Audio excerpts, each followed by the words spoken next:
All right, so now I've shown you a little bit on like the road to how I got to the drop and everything, and showed you a little bit about like how I wanted the break to sound and the mixing of acoustic and electronic elements and everything.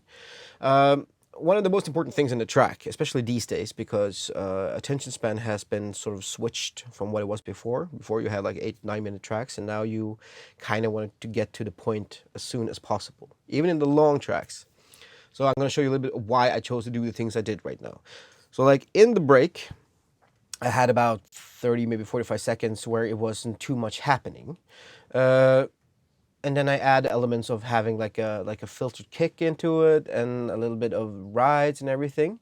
The reason I do this is to try to make sure that people don't get bored, that something is happening, you can start moving around a bit. That's also why I wanted to have the slap bass thingy that I have.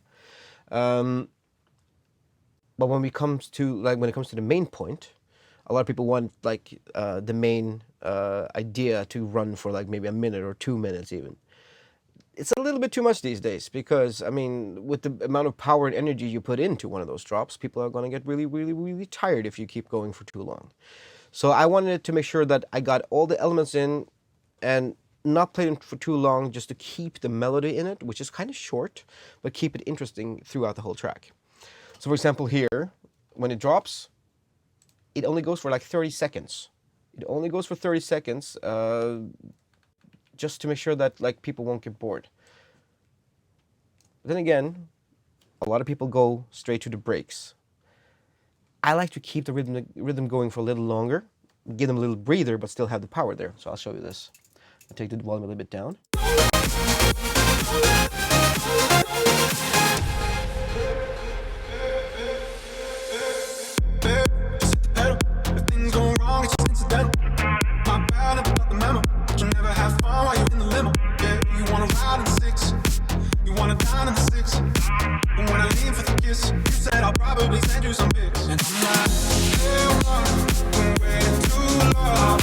Now the way I keep this going and why I do it is because I still want to have some rhythm there while this is singing, because I like the vocal is kind of rhythmic, and I really didn't have too much room to use that vocal like in the main area, just because there's so many things going on.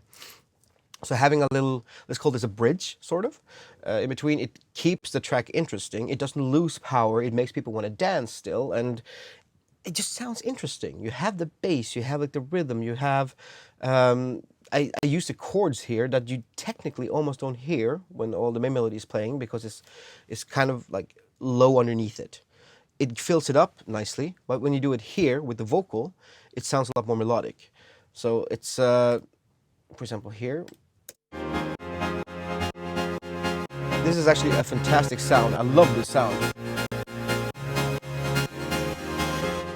But when he's playing with the main lead and everything, it doesn't really come to his right, because it's kind of low in volume, and it's sort of a thing to drive the track further. But when you play it with this, with just like the drums, the vocal, it just has a much more, it feels more potent than it did like when the other main melody.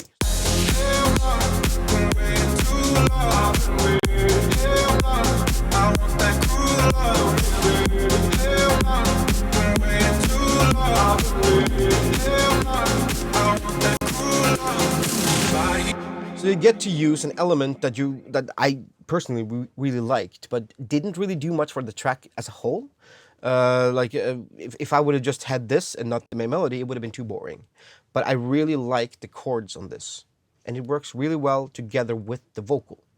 So I kind of wanted to give them a little bit of space to breathe on his own with the vocal, and that's the reason why I kind of like made this bridge. And it also stops it from being silent for too long. If I went straight into the other break as well, I think it would have been a little bit too boring. And it's, in the end, when you play this on a dance floor, people want to dance. But bringing it back now also gives more of a vulnerable feeling to the vocal as well. Listen to this, like the way it comes in.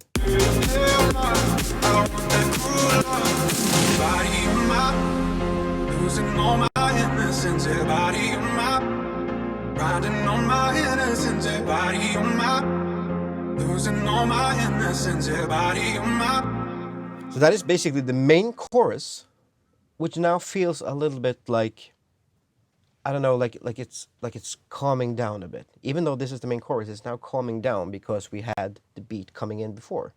If not, this would probably be an upper, call it like that. It would be like some sort of like, it will try to get the track going up again to a certain point.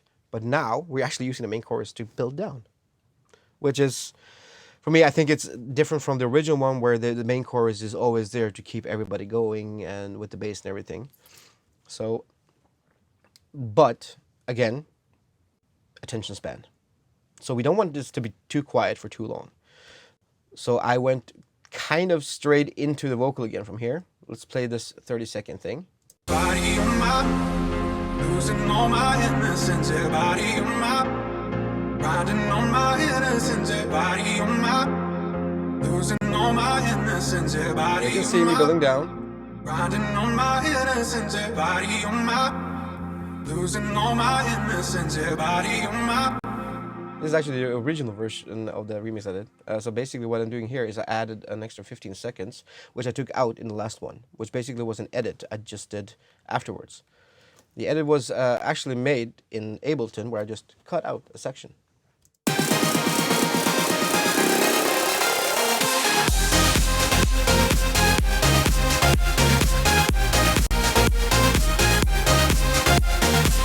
And the reason why I don't want it to last for too long is very simple. It's because the vocal itself is very repetitive, and the same with the melody.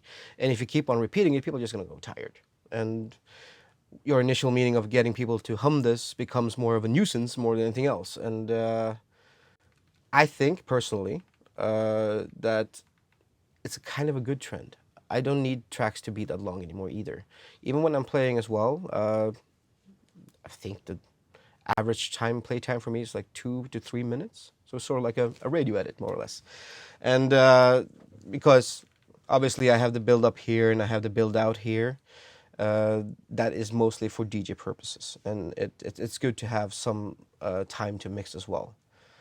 But nowadays, most people don't use more than maybe 15 to 30 seconds to mix. So in general, I wanted this track to just reflect all the good parts as soon as possible. Just, you don't need to stretch it out and play on something that at some point is going to sound monotone. So if you have a short melody, you have a short thing, like a short chorus as well, don't play with it for too much. Leave it as it is, because people are going to enjoy hearing that a few times, but not too many.